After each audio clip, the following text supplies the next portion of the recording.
I'm sorry, but I don't want to be an emperor. That's not my business. I don't want to rule or conquer anyone. I should like to help everyone if possible. Jew, Gentile, black man, white. We all want to help one another. Human beings are like that. In this world, there's room for everyone. Assalamualaikum warahmatullahi wabarakatuh. Kembali lagi di channel Raymax. Mungkin kali ini bakal berbeda seperti sebelumnya, karena kita akan menemani kalian di hari-hari yang sangat menegangkan dengan cara 1001 cara pemanggilan setan part 1. Oke, kita langsung aja lanjut ke pesan-pesan berikut.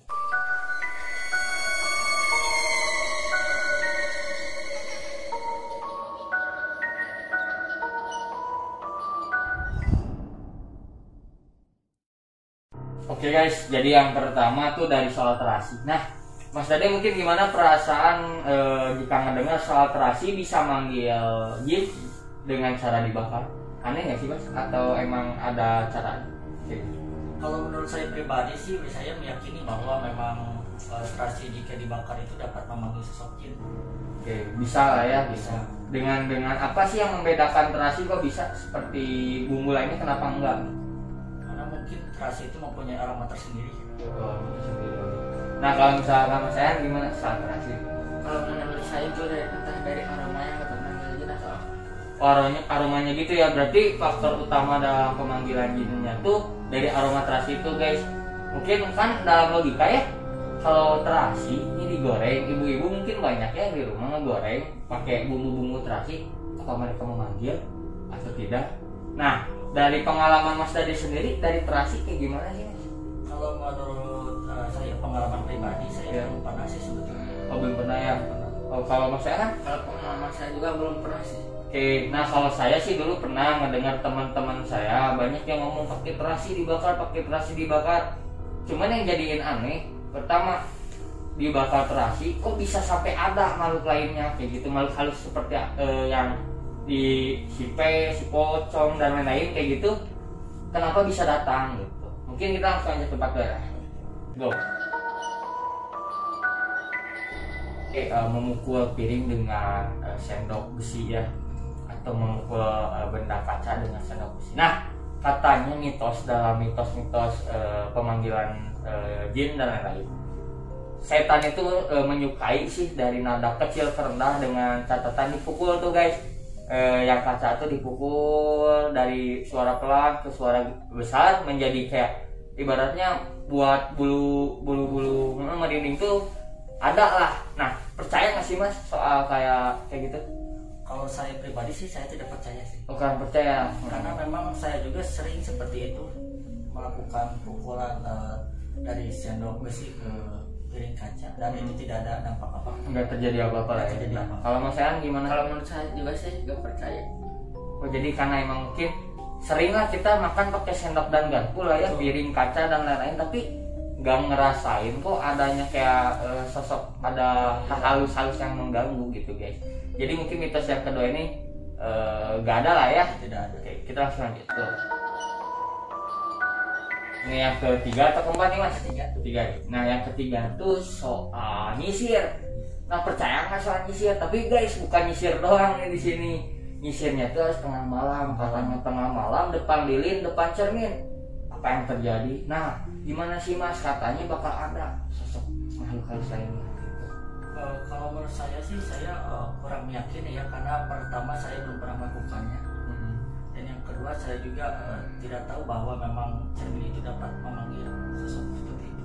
Oke, jadi kayak ibaratnya aneh juga ya dalam logika. Nah, kalau Mas Ehan? Kalau menurut saya sih percaya, soalnya lagi nyisir yang belum. Oh, bisa ada penampakan dan lain-lain. Oh, dalam logika ada lah ya kayak gitu. Nah, kalau dari pribadi saya, dalam kaca kita nyisir nih depan lilin. Yang pertama kita kan depan lilin, megang lilin nih, kita nyisir juga bakal ada penampakan kayak gitu. Cuma yang saya tanyain satu, kenapa mereka datang saat kita nyisir? Kenapa nggak mereka datang saat apapun itu?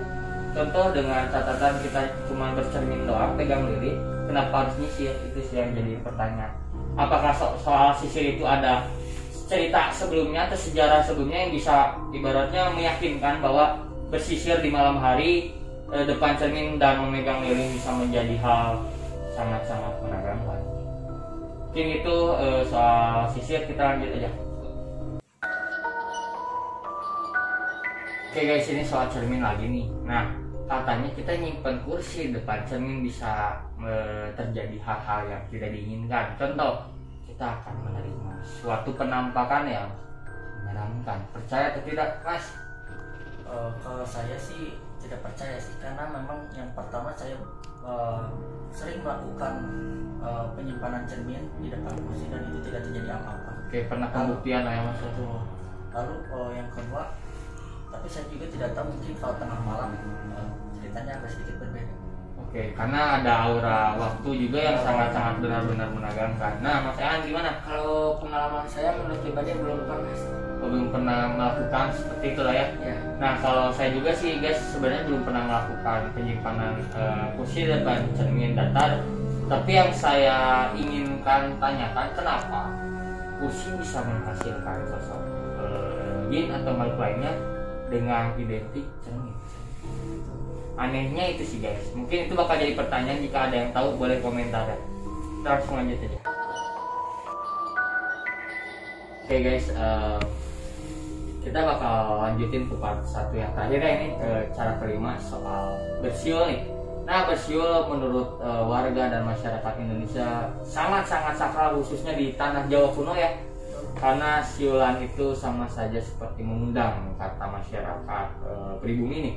Nah, Mas Dade gimana perasaannya soal kisah bersiul ini? Kalau menurut saya sih, saya pribadi percaya tentang bersiul di malam hari itu dapat memanggil, tapi justru menurut saya bukan memanggil ya, malah menirukan, seperti mereka tuh tahu bahwa mereka tuh diakui ya. Oke, mereka karena ingin diakui teman-teman. Nah, dari Mas Ehan, percaya nggak sih soal bersiul? Karena mungkin bersiul kan sangat aneh juga kan, kenapa sih dari mulut kita bisa menjadi pemanggilan gitu? Kalau menurut saya sih percaya. Percaya. Kenapa bisa percaya Mas? Karena bersiul itu sakral. Oke, jadi gini guys, dulu saya pernah belajar di web Google. Mungkin kalau misalkan saya bisa pasang webnya di link ya. Karena bersiul itu justru seperti gini guys. Dulu saya pernah dengar katanya kita nggak boleh main suling di maghrib, katanya sore hari dikarenakan bambu dari suling itu pun justru benar-benar memanggil. Nah, suara suling itu seperti suara mendengung gitu. Siulan kita gitu, siulan mulut bibir kita benar-benar bisa memanggil sih, karena mungkin faktornya suaranya sangat-sangat nyaring ya. Betul. Kayak gitu, mendengung. Oke guys, mungkin gitu aja soal 5 cara part 1 ini. Nanti mungkin kalau misalkan seru atau kalian penasaran soal part 1 ini, kalian boleh komentar, mungkin kita bakal next juga ya. Oke, paling gitu aja guys. Salam dari saya, Kenji, Mas Dade dan Mas Ehan. Jangan lupa subscribe, like, comment, share, dan jangan pernah nonton sendirian.